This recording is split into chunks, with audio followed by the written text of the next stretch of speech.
Government অর্গানগুলো work করতেছে না বলে প্রাইম মিনিস্টারকে নামতে হবে। পৃথিবীর কোনো উন্নত দেশে এরকম কোনো গার্বেজ সিস্টেম নাই। আপনি আগের বার কোরবানির ঈদটা দেখেন, দিনের আলো পড়ার আগেই কিন্তু ময়লা পরিষ্কার হয়ে গেছে। একজন প্রাইম মিনিস্টারকে যদি বর্জ্য অপসারণ দেখার জন্য বের হইতে হয়, তার মানে ওই দেশে কোনো সিস্টেম আর ওয়ার্ক করতেছে না। প্রথমত ওয়ার্ড ওয়ার্ক করতেছে না, তারপরে সিটি কর্পোরেশন ওয়ার্ক করতেছে না, সেখানে আপনার দলীয় প্রশাসক আছে তিনি ওয়ার্ক করতেছে না, তারপরে লোকাল গভর্নমেন্ট মিনিস্ট্রি ফেল করছে টোটালি, সব কিছু নষ্ট হয়ে গেছে। প্রধানমন্ত্রীকে নামতে হয়েছে ময়লা পরিষ্কার দেখার জন্য বা করার জন্য। তো এটার এই দুই ধরনের ইন্টারপ্রিটেশন হইতে পারে, কিন্তু ওনারা হয়তো ভাবতে পারেন এটা দিয়ে গুড পিআর হয়, কিন্তু এটা দিয়ে সরকারের দুর্বলতা প্রকাশ পায় যে গভর্নমেন্ট অর্গানগুলো ওয়ার্ক করতেছে না বলে প্রাইম মিনিস্টারকে নামতে হচ্ছে। আচ্ছা, এই যে বলে যে প্রশাসক নিয়োগ দিলেই কি শুধু হয়? কারণ ওয়ার্ডগুলোতে তো ওয়ার্ডের কমিশনার থাকিয়ে থাকে, তখন এটাকে একজন প্রশাসকের সব কাজ করতে পারে? ওয়ার্ডগুলোতে ঢাকা শহরে এটা অনেক ক্ষেত্রে প্রশাসকের মাধ্যমে পরিচালনা করাটা সম্ভব, কিন্তু ওয়ার্ড পর্যায়ে যেই সেবাগুলো দেয়া হয়, একেবারে আপনার সিটি কর্পোরেশনের কাজ তো হচ্ছে বিভিন্ন প্রজেক্ট, তারপর হচ্ছে রাস্তাঘাট সংস্কার করা এবং ওভারলুক করা জিনিসগুলো। বাট ওয়ার্ড পর্যায়ে অনেকগুলো সেবা আছে আপনার, একেবারে যারা ওই ওয়ার্ডের বাসিন্দা আছেন তাদের চারিত্রিক সনদ থেকে শুরু করে জন্ম সনদ, মৃত্যু সনদ, ওয়ারিশ সনদ সব কিছু ওয়ার্ড থেকে যায়, ওয়ার্ড এবং ইউনিয়ন পরিষদ থেকে যায় গ্রামাঞ্চলে। তো যখন ওয়ার্ডে নির্বাচিত জনপ্রতিনিধি থাকে না, এই চ্যালেঞ্জটা আমি যখন মিনিস্টার ছিলাম তখনও ছিল।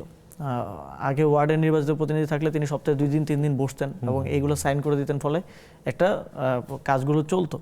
কিন্তু ওয়ার্ডে তারা না থাকার কারণে এখন দেখা যায় ওয়ার্ডে যে ওয়ার্ডের সিইও থাকেন বা এক্সিকিউটিভ থাকেন, তিনি হয়তো মাসে একবার বসতেছেন এবং এই কাজ জমে যাচ্ছে, লালফিতার দৌরাত্ম্য বেড়ে যাচ্ছে, মানুষ একেবারে তার দৈনন্দিন যে সেবাগুলো প্রয়োজন সেগুলো পেতে অনেক বেগ পেতে। ধরেন আপনি যদি নির্বাচিত হন, মানে আমি এই প্রশ্নটা একই সেম প্রশ্ন আমি আসলে এখন যিনি প্রশাসক মানে সালাম সাহেব ওনাকেও এই প্রশ্নটা করেছিলাম। কারণ হচ্ছে আমরা এই কোরবানির সময়ও দেখেছি যে ওপেন স্লটিং হচ্ছে, মানে জবাই হচ্ছে। এই সব প্রশ্নে মানে বা কেমন ঢাকা শহর আপনি বানাতে চান? ওনারা এইবার মানে আমরা যদি কম্পারেটিভলি ওনাকে আমি এই প্রশ্নটা করেছিলাম, আপনাকেও এই প্রশ্ন। দুইটা কোরবানি দেখি, একটা কোরবানিতে পূর্ববর্তীটাতে আমি দায়িত্বে ছিলাম স্থানীয় সরকার মন্ত্রণালয়ের, এবং এবার বিএনপি দায়িত্বে আছে এবং তাদের প্রশাসক আছে।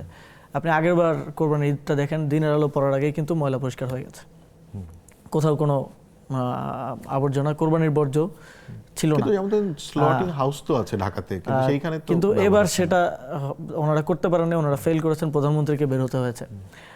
এবং আসলে কোরবানির ঈদটা যেই বড় পরিসরে হয়, আপনার যেই স্লটিং হাউসগুলো আছে ওইটা দিয়ে আসলে মানে যথেষ্ট হবে না আর কি, সেটা কভার করার জন্য। তো হ্যাঁ, ইউজ হয় না, সেটা একটা সমস্যা। আরেকটা হচ্ছে যথেষ্ট হবে না, আপনাকে টেম্পোরারিলি কিছু জায়গা আসলে তৈরি করতেই হয়, চুজ করতেই হয়। তবে এক্ষেত্রে পরিবেশের দিকে নজর রাখাটা গুরুত্বপূর্ণ, কারণ এই কোরবানির বর্জ্য, রক্ত এগুলো থেকে পচে দুর্গন্ধ বের হয় সাধারণত, এবং এটা অনেক ধরনের রোগের জীবাণু বহন করে। ফলে এবার আমরা দেখেছি যে ওনারা একদম হাট থেকে শুরু করে কোরবানি পর্যন্ত একদম ব্লান্ডার করে ফেলেছেন। মেট্রো রেলের নিচে রাস্তায় লাল হয়ে গেছে, মেট্রো রেলের নিচে গরুর হাট থেকে শুরু করে আবাসিক এলাকার ভিতরে যেখানে কখনো গরুর হাট। আপনি ধরেন যদি মেয়র হন, তাহলে আপনি কিভাবে এটাকে হ্যান্ডেল করবেন? এটা একটা সিটি কর্পোরেশনের জন্য ঈদের সময়টা আসলে, বিশেষ করে কোরবানি ঈদের সময়টা, এটা কোনো ছুটি নেই, ওই সময়টাতে আরও বেশি কাজ থাকে। এবং এটা আমার মনে হয় যে খুব নির্ধারিতভাবে স্লটার হাউসগুলো তো ইউজ করা উচিতই, পাশাপাশি প্রত্যেকটা এলাকার জন্য, প্রত্যেকটা ওয়ার্ডের জন্য হইতে পারে, বা ওয়ার্ড যদি বড় হয় ওইভাবে জোন করে আপনার ওইরকম একটা টেম্পোরারি ফ্যাসিলিটি তৈরি করে এই জিনিসগুলো করা যায়, তাহলে পুরোটা জিনিস কন্ট্রোলে থাকে। কারণ সিটি কর্পোরেশনের কন্ট্রোলে না থাকার কারণে কিন্তু গার্বেজ ক্লিনিংটার ক্ষেত্রে গিয়ে সিটি কর্পোরেশনকে চ্যালেঞ্জে পড়তে হয়। এখনো ধরেন যেটা মানে অন্তর্বর্তী সরকার, আগের সরকার যে ব্যবস্থাটা চালু করেছে সেটা একটা ওপেন গার্বেজের মতো, মানে সব নিয়ে একটা জায়গায় জড়ো করছে, এবং সেটা একদম লোকালয়ের মাঝখানে প্রচন্ড গন্ধ ছড়ায় প্রচুরই। আসলে পৃথিবীর কোনো উন্নত দেশে এরকম কোনো গার্বেজ সিস্টেম নাই।